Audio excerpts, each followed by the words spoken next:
สบายดีเด้อพี่น้องสบายดีปัจจุบันทุกคนเนาะสบายดียามแรงพี่น้องช่วงนี้ก็ประมาณ2-3 โมงเนาะมาเบิ่งว่ามีผู้ใดมาเนี่ยพี่น้องบุญบ้านเฮาเนาะบุญบ้านบอยสาวอ้อยพี่น้องรถคันนี้จื้อบ่รถไผอันนี้รถนาบ่าวบอยพี่น้องเพิ่นมากับไผเดี๋ยวเขาไปเบิ่งเนาะยังบ่มีผู้ใดมาหลายพี่น้องมีแต่หมู่ชนิดเนาะเบิ่งเด้อพี่น้องผู้ใดมาเนี่ย2 วงสบายดี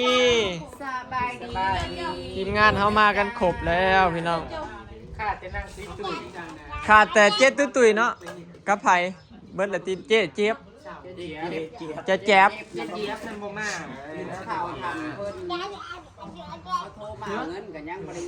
อลิสทุจ้าสบายดีพอเลยเนาะสบายดีดูสบายดีFCดูทุจ้าเอากราบได้กราบได้มาพอสิเปิดเพลงให้ฟังจ้า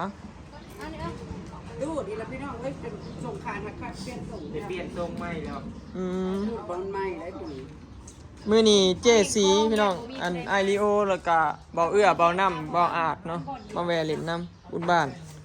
เมื่อวานนี่ก็พากันกินอยู่ตู่อำลาแต่ว่ามื้อนี้กินอยู่พี่เดี๋ยวช่วงค่ำสิพากันไปเบิ่งบังไฟแล้วก็สิออกไปกินอยู่ตู่พี่น้องนางซิวๆกันช่วงค่ำเนาะพออยู่หน้านี่มันสิบรรยากาศดีไผอย่าไปโดดน้องข่อยเด้อตั้งจอกกับไฟนะตั้งจอกกับไฟทำดึ๊บนี่จอกนี่ส่วนจับก็จับส้นนี่ส้นจับส้นเป็นเยอะหมาเอ้ยเอาไปให้กันนอนฮักก็ตื่นพี่น้องอารมณ์ดีได้เป็นนอนอิ่มไหมนี่นะใช้อ่านนะจักยุ่งใช้อ่านให้หมกโมใช้อ่านพูดอาเตยผู้ไปเอาไปให้อาเตยแก้ให้ไปพูดให้ปูผู้ไปเอาไปให้ปูเด้อแก้ให้เด้อไปแล้วเอาไปให้ปูแก้ให้ไปซีนอันนี้ดาดพี่น้องแบ่งไปทำนั่นเลยเกือบบ่ได้สั่ง1,500ได้250บอเขาว่ามันจับบ่ได้เราอะแบบว่าเอางัวมาแล้วจับบ่ได้ก็เลยเอาตัวอื่นแต่เขาบ่เอาบัดมันเฒ่า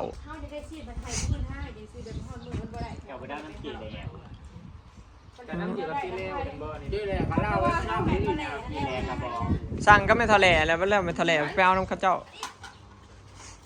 ไปเอาไปให้อาเตยแกให้ไป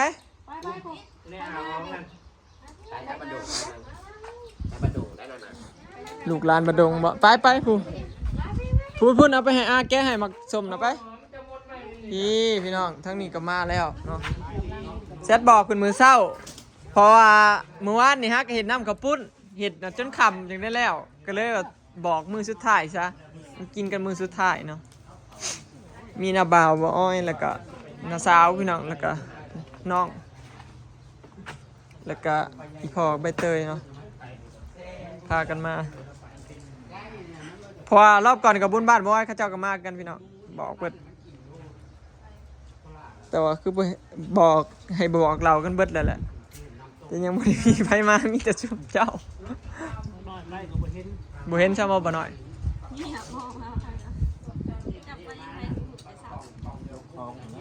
ซีนนะโบราณพี่น้องสั่ง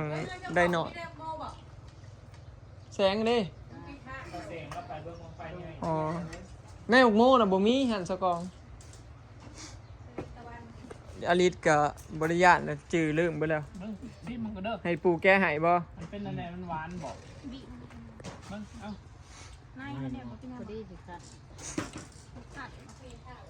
กินก่อนบุญบ้านเขาตอนนั้นนะเขาเห็ดเทือนแล้วแหละยังไม่ได้เห็ดเทือนแบบยังไม่ได้เห็ดเทือนเนาะอีพอฮะก็ได้มาเลยพี่น้องเห็ดเทือนแล้ว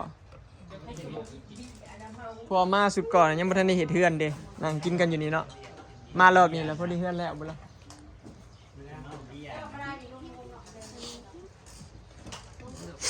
แต่ว่าตู่กับอีพอยังไม่เคยไปนะพ่ออันเพื่อนอยู่หน้าเด้บอลเดินมาช่วยอีพอยังบ่ได้ไปเห็นนะพี่น้องบอลบอยเลี้ยงปลาในคลองยังอีพอยังบ่ได้มาเห็นนะ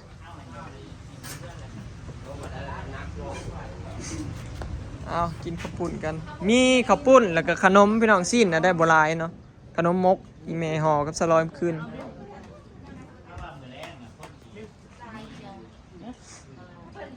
พลามีบ่ยาพลาย าพาราดีเจ็บท้องบ่ยาดีไข่ยาดีไข่เฮายังบ่มีเลยเขาบอกไปซื้ออยู่ห้างเดี๋ยวสิไปซื้อให้ดอกบิวมันอยากไข่ว่าสิไปซื้อพาราให้ห้างสกองไปไหมซื้อไป คือว่าโอเคอยู่ไหนก็ประมาณบัตรนำแข้ง จับกล้องให้หน่อยถ่ายคลิปถ่ายคลิปเฮ้ยได้อีหยังอ่ะเอาไปให้เอื้อยแกะไปโอ้ยลม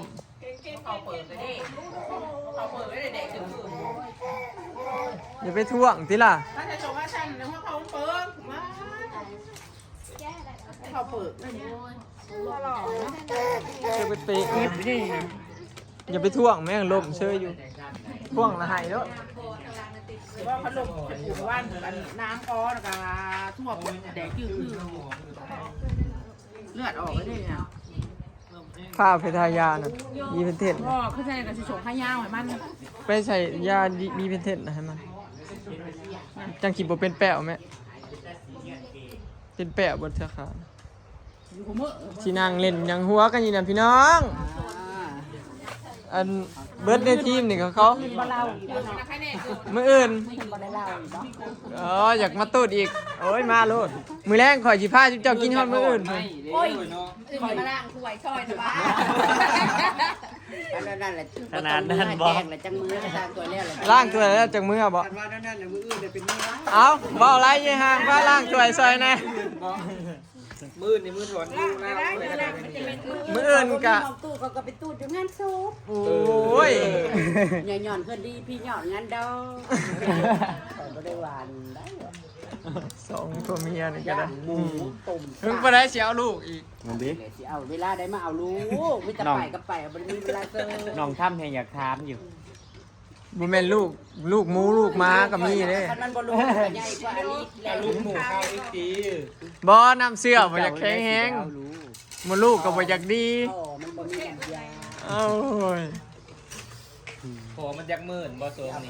พ่ออยากเมินแล้ว อยู่พวกขีบนี่ครับบอลลู ตั้งแต่แต่งงานมานี่แล้วก็เชยไฟเชยมันเนาะบ่มีเวลาฮอดที่นั่งบ่ ห้อนเปิดแอร์ห้อนจ้ะมีแต่ห้อน เปิดแอร์ก็ฮอด จนจังกันยังห้อนอยู่ ผู้ว่าไหน จะเปิดว่าเปิดแอร์ให้มันเย็นๆสิเบียดกันมา สิได้กอดกันหนาว แม่งตกแต่หัวเงินเจือเงิน ๆแต่ข่อยก็ยังนอนแต่ละมื้อนะลูกอันกิ้งมากว่าเบียดข่อยนะอัดเขากับแจกูมือ ทิ้งไว้บ่ เวลาลูกมามันย่านเต็งนี่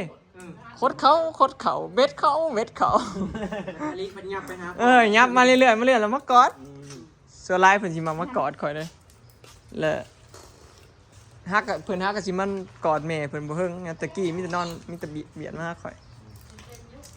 นอนแล้วก็กิ้งมาแล้วก็มืองมไปนำเธอกิ้งงมไปแล้วก็เห็นแล้วก็หยุดไปอย่างนี้นะ กะลงบ่เตียง สิไปเบิ่งบังไฟล้างพี่น้อง ไป10ล้านเนาะ ไฟหยิบล้างมา เอาไว้มื้อนี้10กว่าบาทก็ได้ครับ มันสิ4โมงเลย แม่นายลี เขาเจ้าจูดจังโมงมึงไฟ10ล้านบ่แม่นค่ำ ถ้าว่า บ่ ปีนี้ก็ยัน6 6โมงแม่น พอบางสุดท้าย ดูดีแล้วบอกนอนปันได 4 โมงครึ่งจะลงจ้ะ เป็นมัน มันยังแดดอยู่ค่อยว่า อามาลินเป็นยุคพุ่นลง อามาลินน่ะลงแต่3 โมงคุณ ลงแต่เสร็จแล้วตอนนั้นก่อนที่มานี่จะว่าอะไรว่าสิเข้ามาบ้านสิก็จะว่าจักจะดูไปนั่งเขาดูเรื่องรอง ตามนี่พี่น้องหมู่เฮาก็มีซำนี้เนาะแม่นมีแต่กลุ่มเดียวกันนี่แหละที่ไปมาหาสู่กันตลอดเนาะก็มีทีมเฮานี่แหละแล้วก็แม่ใหญ่มาล่าเพิ่นก็ลงไปเบิ่งบังไฟก่อนแล้ว หมู่ที่อันนั้นก็มีแต่บ้านเดียวแล้วก็กระบุญบ้านเขา แม่น ส่วนหลายที่หมู่ที่ไปหามาหาสู่กันตลอดก็มีแต่บ้านเดียวกันพี่น้องและพอดีบุญบ้านเฮามันก็เลยบ่มีผู้ใดมาเฮือนไผเฮือนมันรับแขกไผมารับแขกมัน ชุบนี้มีแต่ชุบ กินหลายๆเด้ออ้ายเอ้ย ยังบ่แล้วอยู่ อุตส่าห์เห็ดให้กินและแซ่บๆเลยไก่กับเบิร์ด4 โตพูน โอ้ไม่เลย ฮะ เพราะคนที่เศร้า เอาอีกถ้วยหนึ่งเป็น3ก็ได้ข้าวปุ้นยังหลายอยู่ วัน กินให้อิ่มให้พี่ ตีนหยัง กินใกล้นั่นมันละลายเนี่ย ตีนไก่นั่นตีนไก่เล่านั่นคักอยู่ เด้นำขบุญนี่สิกินบ่ บ่ค่อยถูกไล่อยู่เดียว หน้าสิเป็นเส้นแล้วเราอะกินคู่มือ ขาดไม่ได้วันนี้ กินกับอ้วนคือหมูกินได้ใช่ไหมกับอ้วนคือหมู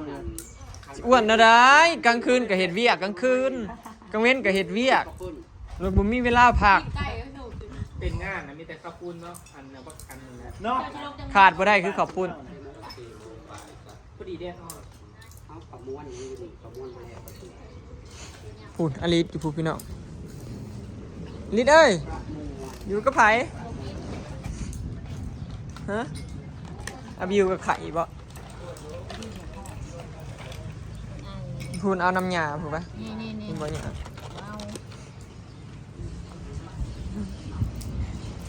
ตก อิ่มแล้ว ย้อนค่ะ เอาละน้ำกระปุ้นพ่ออยู่บ่ นี่ เอ้ยอย่าลงนะลูกอย่าลงนะตกนะแท้ได้อย่าเหม็นเพิ่นอยากลงนะว่านก็จะไปเฮ็ดอันนั้นขาบาดมีแต่หอยหมดคันอย่ามอกเฮ้ยกัดขาเพิ่นเป็นทันได้เทื่อเลยไปบ่เมื่ออยู่น้ำปูไปลิศเมื่ออยู่น้ำปูไป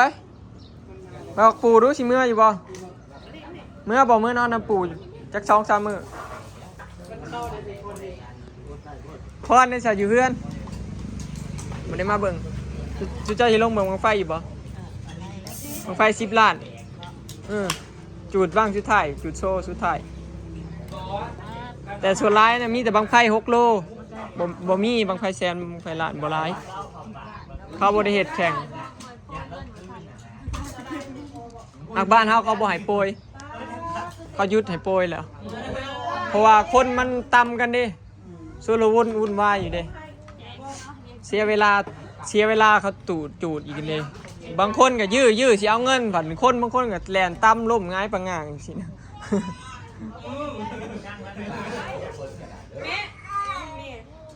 เฮ็ดหยังกันน่ะ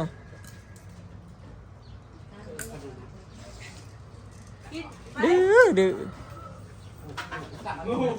เกรงประมาณนี้พี่น้องเนาะ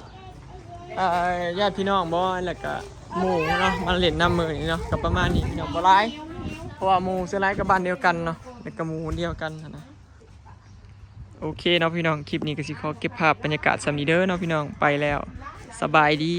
ฝากเบิ่งคลิปฝากเป็นกำลังใจให้เด้อเนาะพี่น้องเดี๋ยวบอยสิพาลงไปเบิ่งบังไฟ10 ล้านเด้อเนาะช่วงประมาณ4 โมงกว่าเนาะแล้วสิลงแดดบดจักหน่อยเนาะเพราะว่าบังไฟก็จะจุดประมาณ5 โมง 6 โมงนี่แหละบังไฟใหญ่